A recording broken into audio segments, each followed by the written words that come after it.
नमस्कार साथियों, हमारे चैनल हिंदी स्टेनो बढ़ोत वाले में आपका हार्दिक स्वागत है।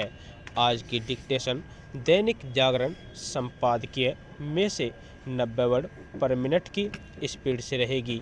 तो आइए शुरू करते हैं। डिक्टेशन शुरू होगी 5 सेकंड बाद।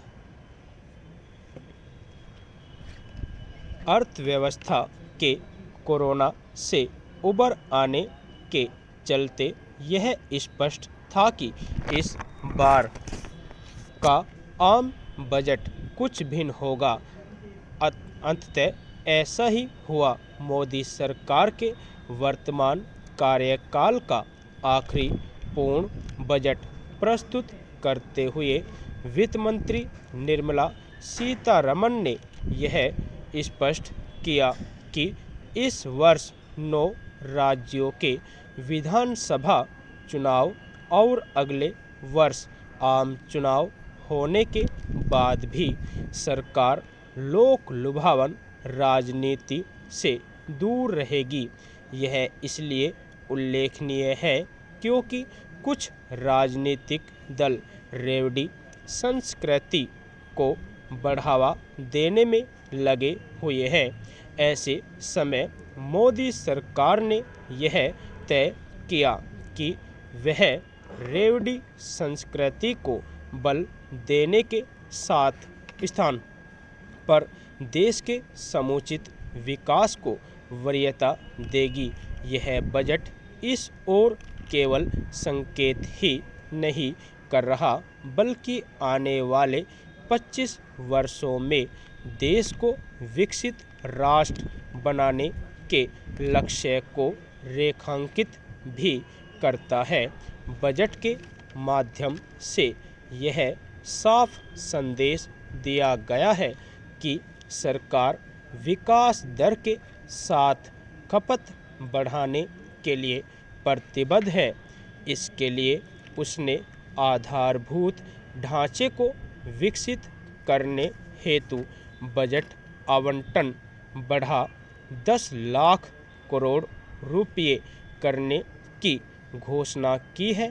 यह पिछले वर्ष की तुलना में 23% अधिक है। स्पष्ट है कि यह कदम न केवल आवश्यक आधारभूत ढांचे का निर्माण करने में सक्षम होगा, बल्कि विकास को बल देने के साथ रोजगार के अवसरों को बढ़ाने में भी सहायक होगा। अमृतकाल में आए बजट की एक अच्छी बात यह भी है कि सरकार ने राजकोषीय घाटे को सीमित रखते हुए आधारभूत ढांचे के निर्माण को बल देने के साथ ही शहरी ढांचे को सुदृढ़ करने पर भी ध्यान दिया है। इसके लिए नगर निकायों को म्युनिसिपल बॉन्ड के जरिए वित्तीय मामले में आत्मनिर्भर बनने का संदेश दिया गया है।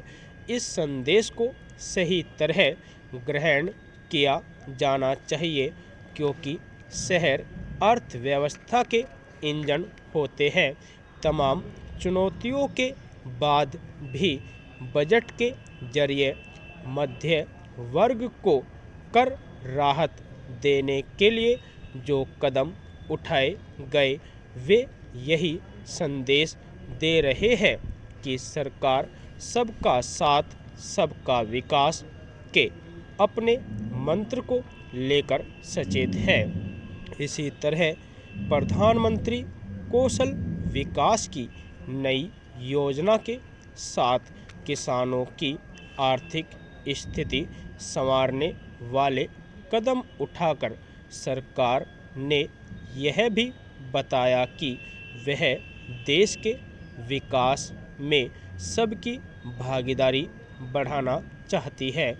वास्तव में इसके बिना बात भी नहीं बनने वाली। आम बजट ग्रामीण विकास और शहरी विकास के साथ जिस तरह सामाजिक विकास पर भी केंद्रित है, उससे यह साफ होता है। डिक्टेशन अच्छी लगी हो तो चैनल को लाइक और सब्सक्राइब करें। धन्यवाद।